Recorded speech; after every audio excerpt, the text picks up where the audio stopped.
আসসালামু আলাইকুম। শুরু করছি আজকের লাইভ।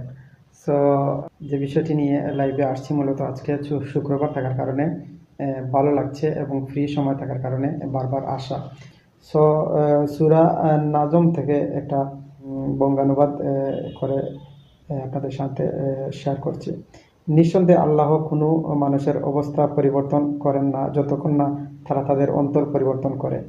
সো বারবার বলে আসছি অন্তর, মন মানসিকতা, উদারতা।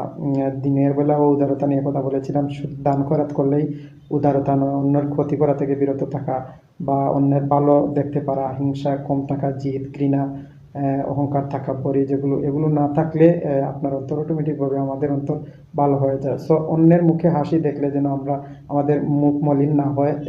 হয়তো সামনে কোনো ব্যক্তি হাসলে আপনারও অটো হাসা আসবে, কিন্তু দূর থেকে যখন দেখবেন একটা ব্যক্তি হাসছে, চলাফেরা করছে, আনন্দ থাকছে, যেন আমাদের মুখ মলিন না হয়, আমাদের আনন্দ নষ্ট না হয়, সেদিকে লক্ষ্য রেখে আমরা যদি জীবনযাপন করতে পারি তাহলে আমাদের জন্য খুবই ভালো হয়।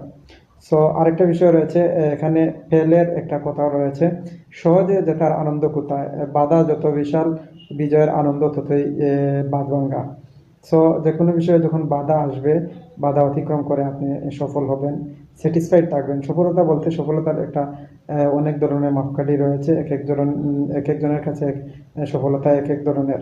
সো আমার কাছে যে সফলতা মনে হচ্ছে যে আপনি যে কোনো বিষয়ে স্যাটিসফাইড থাকা, সন্তুষ্ট থাকা, আপনি তৃপ্তি ফিল করা, অনুভব করা, ভালো অনুভব করা, ধন্য মনে করা, বা আপনি হ্যাপি, আপনার হ্যাপিনেসটাই হচ্ছে মূলত সফলতা।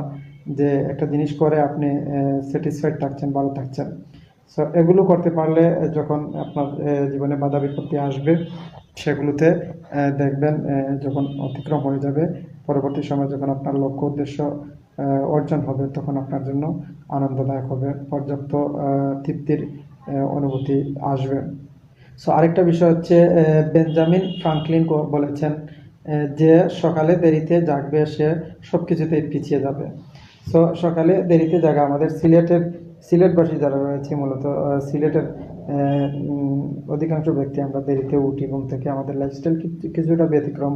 যদিও অন্যান্য ডিস্ট্রিক্ট বা বিভিন্ন জেলার মানুষ সকালবেলা ওঠেন অফিস আদালতের জন্য, এবং সিলেটের বাইরের লোক বেশিরভাগ দেশে জব করছেন, অফিস আদালতে বা বিভিন্ন অ্যাক্টিভিটিস রয়েছে বিজনেস ক্ষেত্রে।